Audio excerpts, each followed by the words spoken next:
Hello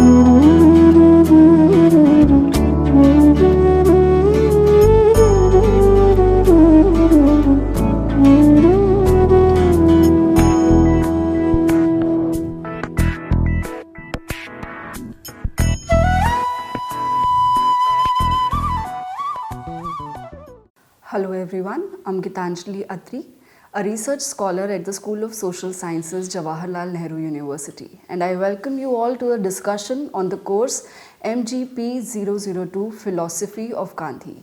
And today we are going to discuss unit number 5 to 8. So beginning with unit 5, which is Gandhi's views on human nature. Gandhi's ideas on human nature remain influenced by Vedanta school of Indian philosophy, especially the Advaita school of Adi Shankara. Gandhi profoundly believed that each soul is a part of the universal soul, and each individual can become a part of the universal soul by elevating oneself spiritually. This made him see the entire humanity as a part of the universe itself and each individual as a microcosm of the macrocosm. So, in Gandhi's ideas on human nature, the concept of spirit, self-realization and salvation dominate, contrary to the ideas of the matter-based philosophers for whom the economic good is to be achieved in order to establish social well-being. Thus, for example, Marx comes under severe criticism from Gandhi.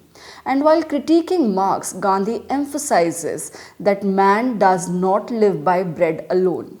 On the other hand, he also saw the good in Marx, especially in its concern for the poor. However, despite this acknowledgement of Marx, Gandhi keeps grounding his ideas of human nature on the theory of karma. Now we see that such views of Gandhi regarding the human nature start emerging from the days he started his legal practice in London, when in 1921 he claimed to have discovered that man is superior to the system he propounds. Gandhi believed that man can reach his higher status among living beings and move from the brutish nature to human nature only by the virtue of self-restraint, because it is only this virtue that differentiates between the brute and the human nature of a man. So you see how Gandhi was an optimist when it came to his ideas on human nature. He saw the innate goodness of man. He also refused to believe that the tendency of the human nature is always downward. In fact, he believed in practicing obedience to the call of conscience, because it is conscience that led to the construction of a moral, truthful and ethical man, according to Gandhi, who would be a part of a universal society, whose deeds would contribute to the well-being of the entire human race. This is the reason why Gandhi always distinguished between the man and the institution to which he belonged. He used to say that deed is always different from the doer. Hence, he could clearly differentiate between the Englishman and the empire he had built. He believed that Englishmen as individuals were infinitely better than the system they had evolved as a corporation in India. Now, Gandhi's Sabarmati Ashram, which he established after returning from South Africa, and the vows which were prescribed to the inmates in this ashram were seen as an experiment in his ideas on human nature. These vows included vows of truth, non-violence, celibacy, non-stealing, non-possession and control of palate, among others. If one goes through these vows, Gandhi's assessment of human nature can be understood in a practical way. He wanted all those involved in serving the country to be fit and eligible to do so. Therefore, he wanted a high degree of morality in such people. He said that each individual has got both Rama and Ravana, God and Satan, good and bad in him. And it is necessary to tie down the Ravana, the Satan in each person, and this can be done only by practicing the vows. In Gandhi's quest for perfectibility of human nature, Gautam Buddha too inspired him. Gandhi strongly believed that man is the maker of his own destiny, and if one can mend one's present, on that would depend on one's future. Now, this is very similar to the karma theory of Buddhism, which states that what we are today is the result of our past karmas, and what we are going to be in future will be dependent on what we do today. So Gandhi, with his optimism, was always sure that however evil a man's nature may be, it is always possible to change it. Now with this we move on to the next unit, which is unit number 6, Gandhi's views on truth. Gandhi, as we all know, was a worshipper of truth. His life was nothing but an experiment with truth, and that is why he very appropriately entitled his autobiography as The Story of My Experiments with Truth. To Gandhi, a truth is always something which is clear and self-evident. Truth is the means, instrument, and the ultimate goal all encompassed in one. His understanding of the concept does not confine to a mere uttering of truth. It is in fact a reality which has to be experienced. He called himself a seeker of truth. But why did Gandhi view truth as God? Let us listen to the answer in his own words. According to him, truth is Satya. The term Satya is derived from Sat, which in Sanskrit means being or anything that exists. So according to Gandhi, it is the truth that exists or pervades all. This all-pervasiveness of truth for Gandhi was similar to the omnipresence of God. That is why Gandhi called truth as God himself. Furthermore, Gandhi believed that where there is truth, there exists true knowledge. Where there is no truth, there is no knowledge. The word chit or knowledge is also associated with God. Similarly, he believed that where there is true knowledge, there is always bliss or ananda. Even as truth is eternal, so is the bliss derived from it. Hence, Gandhi refers to God as Sat Chit Anand, one who combines in himself truth, knowledge, and bliss. Now, after defining truth as God, Gandhi also provides the means of reaching this God. And it is the virtue of non-violence. It is through the practice of ahimsa, believed Gandhi, that one could realize truth or God. Gandhi explains the implications of truth as Brahma Satya Jagat Mithya, or only Brahma is real, all else is unreal. And to cultivate this divine quality of truth within oneself, a man needs to attain self-purification against worldly pursuits and passions. According to Gandhi, the ideas of truth and self-purification are complementary to each other. While self-purification helps in realizing the truth, truth helps in attaining self-purification.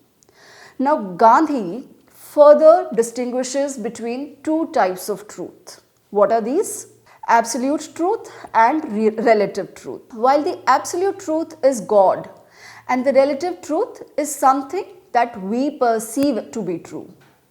No proof is required to know the absolute truth. It is eternal and infinite. On the other hand, relative truth is not the truth, but one's own truth as perceived by the individual himself. My relative truth can be different from your relative truth. While the absolute truth is the singular God, the relative truths are plural and many-sided. But it is yet a complete truth in a given situation. That is why Gandhi asks one to hold on to one's relative truth until the realization of the absolute truth. Now, while absolute truth is achieving moksha or salvation according to Gandhi, for him, holding on to relative truth is the means to reach there, is the means to reach salvation. Now here, Gandhi gives a very interesting equation. He says that we are all sparks of truth, and the sum total of these sparks is the indescribable and yet to be unknown truth, which is God himself. This is to say that we are all relative truths and the sum total of all of us is the absolute truth, which is God Himself. And to reach this absolute truth, one must follow the path of morality, humility and faith. So you see how Gandhi's idea of truth again remains inspired by the Indian philosophy of Advaita Vedanta, in which the central focus of his ideas remain on the unity of an individual with the universe. Now with this we move on to the seventh unit, which is Gandhi's views on non-violence. Now according to Gandhi, non-violent action is not simply an action which is not violent. It means taking an action which does not include making use of a physical force, as much as it means not doing ill of a person, even at the level of thoughts, at the level of actions. Gandhi invented a word for it, which is satyagraha, from satya, meaning truth. The term broadly means holding on to truth. Now, observing from the conduct of Gandhi, one can lay down three main forms of non-violent actions, which are 1. Protest and persuasion, 2. Non-cooperation, and 3. Intervention.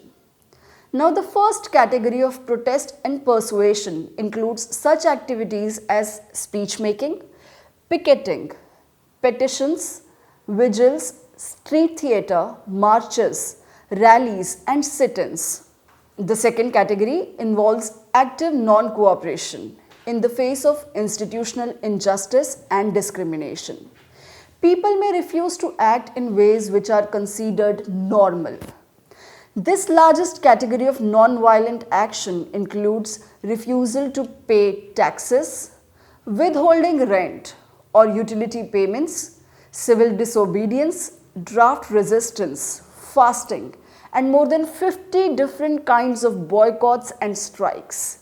And finally, there is non-violent intervention. This can include, again, sit-ins, occupations, obstruction of everyday businesses in the offices, the streets or elsewhere, and creation of a new social and economic institutions, including the establishment of parallel governments, which compete with the old order of sovereignty. Now, where did Gandhi draw his influence for these ideas on non-violence? The influence were once again the Western and Indian philosophical teachers and their traditions.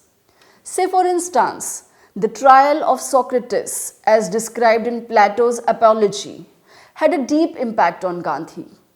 In 1908, he published a restatement of this work in English and Gujarati under the title The Story of a Soldier of Truth.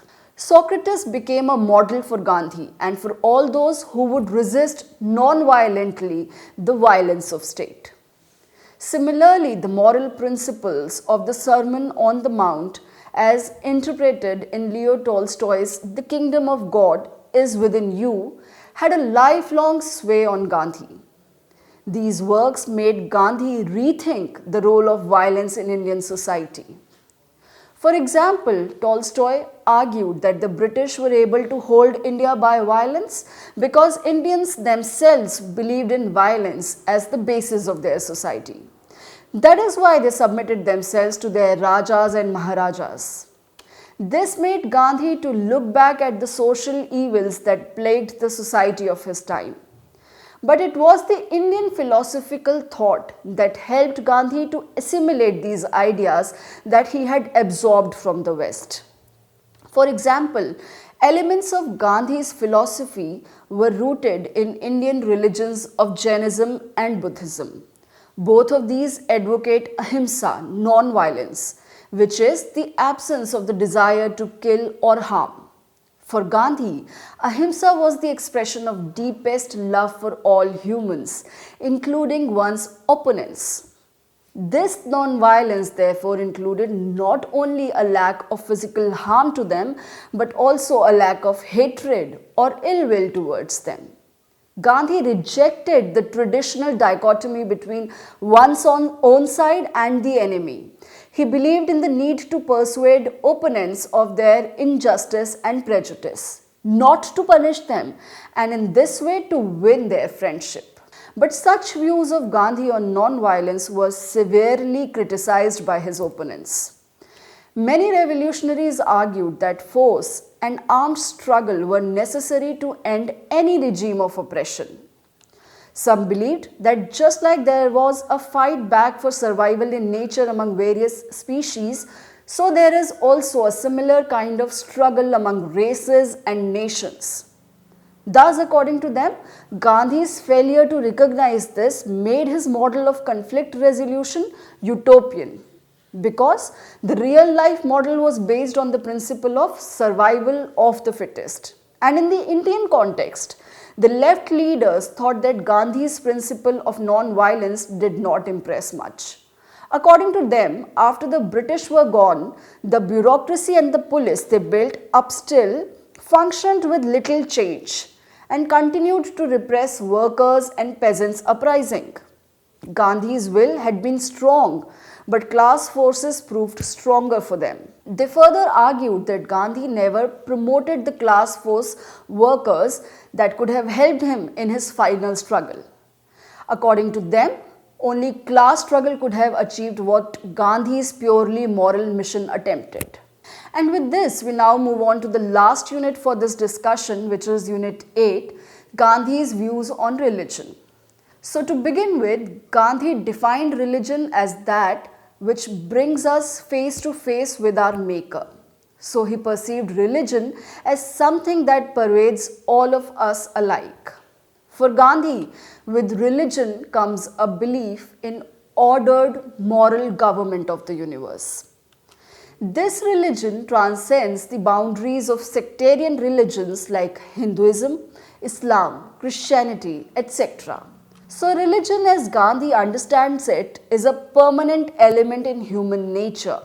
The religious influences in Gandhi's life were drawn from many sources. The foremost among them was his family that had a Vaishnava tradition, especially his mother's religious beliefs and rituals made a positive impact on Gandhi. She used to take up fasting for self-purification. Fasting, which is essentially an all-religious practice, had an immense influence on Gandhi. Now, religion as Gandhi viewed it meant self-realization, knowledge of self, where God rules every breath, that which prompts one to follow the path of truth and non-violence, that which deals with the science of soul, and that which is in consonance with the obedience to the law of God.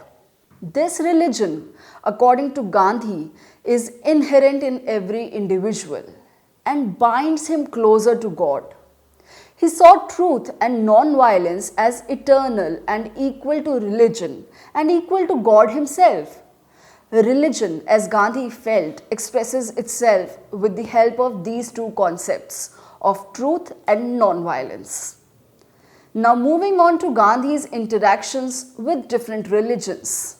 He observed Islam to be a religion of peace, love, and above all that of brotherhood of man. He was firmly convinced that taking up of sword by some of its followers had nothing to do with the teachings of the holy book Quran. Thus Gandhi was someone who decried the charges of fanaticism on Islam. He strongly believed that by assigning the role of messenger rather than of God to Prophet Muhammad, Islam has displayed its simplicity, its purity, and this is what makes Islam a pure monotheistic religion. And from Christianity too, Gandhi learnt a lot. He was deeply touched by the Sermon on the Mount, which he considered as the gift of Christianity to the rest of the world. In fact, he often compared it with Bhagavad Gita. As a young person, Gandhi even wanted to combine the teachings of Bhagavad Gita and Christianity and particularly Sermon on the Mount and come up with a different book altogether. Gandhi openly appreciated Christianity, for he believed that it is the only religion which firmly says that God is love. He saw a spirit of sacrifice in Jesus on the cross. He believed that Jesus chose to get onto the cross unafraid and unarmed in fact, with love even for those who were ready to kill him. On the other hand, however, he does not approve of the congregational worship as it is practiced within Christianity. Now, moving on to other religions, Jainism and Buddhism, as Gandhi viewed them, were very much similar to Hinduism, and he did not consider them as independent of each other. The influence of Jainism bore the most visible impact on Gandhi. His concepts of non-violence and fasting were mostly in consonance with the traditions of Jainism.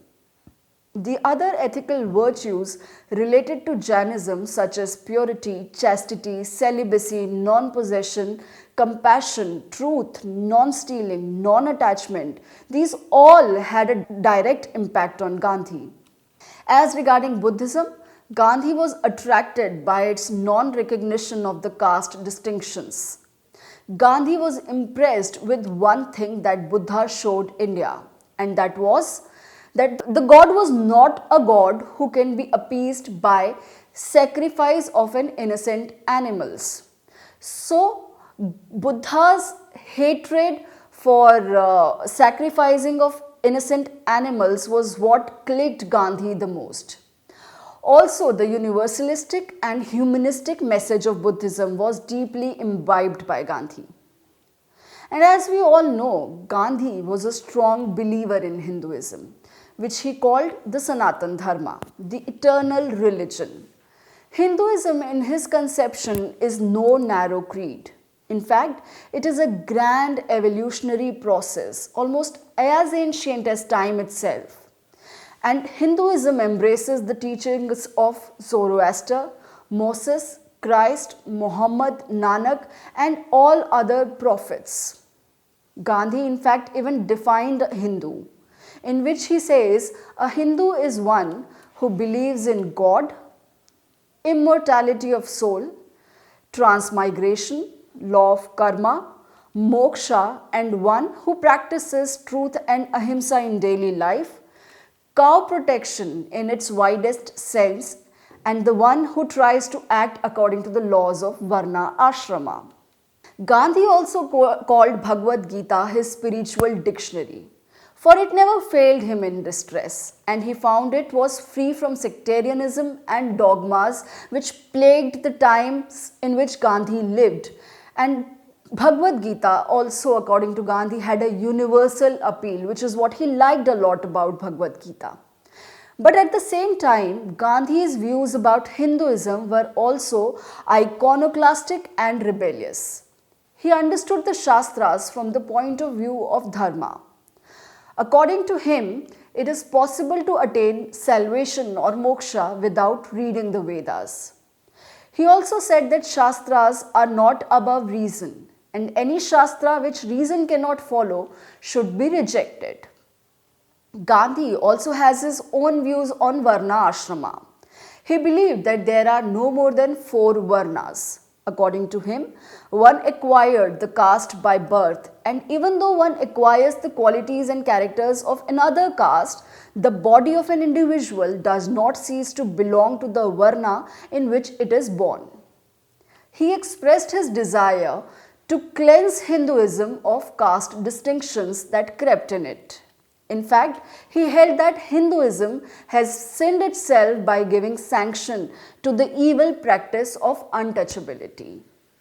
So that would be all from these 4 units. Thank you all.